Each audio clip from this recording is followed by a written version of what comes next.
the argument God sends his angel to Tortosa down, Godfrey unites the Christian peers and knights, and all the lords and princes of renown choose him their duke, to rule the wares and fights he mustereth all his host, whose number known, he sends them to the fort that Sion heights, the aged tyrant Judah's land that guides, in fear and trouble, to resist provides sacred armies, and the godly knight, that the great sepulchre of Christ did free, I sing, much wrought his valor and foresight, and in that glorious war much suffered he, in vain gainst him did hell oppose her might, in vain the Turks and Morians armed be his soldiers wild, to brawls and mutinies pressed, reduced he to peace, so heaven him blessed. O heavenly muse, that not with fading bays deckest thy brow by the Heliconian spring, but sittest crowned with stars' immortal rays in heaven, where legions of bright angels sing, inspire life in my wit, my thoughts upraise, my verse ennoble, and forgive the thing,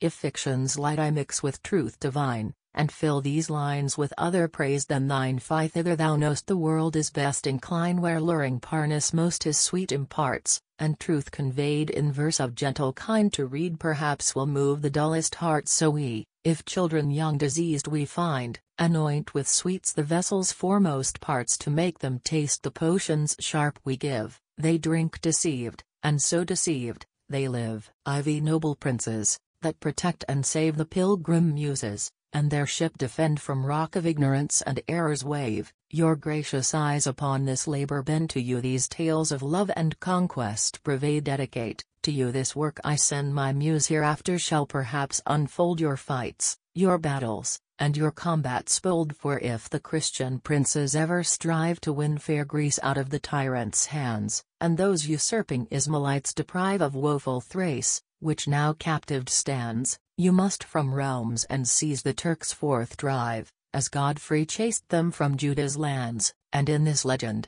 all that glorious deed, read, whilst you arm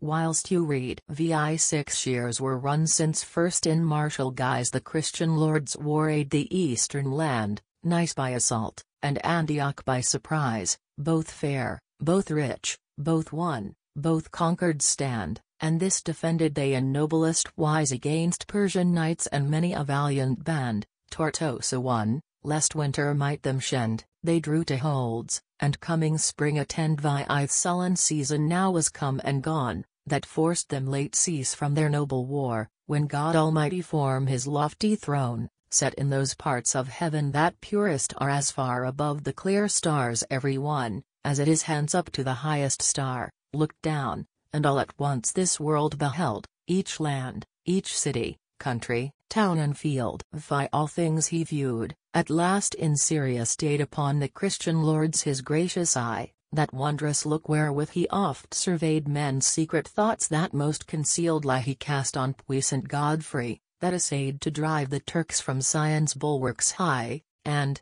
full of zeal and faith, esteemed light all worldly honor, empire, treasure, might. In Baldwin next he spied another thought, whom spirits proud to vain ambition moved, and cred he saw his life's joy set at naught, so woebegone was he with pains of love. Bohemond the conquered folk of Antioch brought, the gentle yoke of Christian rule to prove. He taught them laws, statutes and customs new, arts, crafts, obedience, and religion true, and with such care his busy work he plied, that to naught else his acting thoughts he bent. In young Rinaldo fierce desires he spied, and noble heart of rest impatient, to wealth or sovereign power he not applied his wits, but all to virtue excellent, patterns and rules of skill, and courage bold, he took from Guelpho, and his fathers old.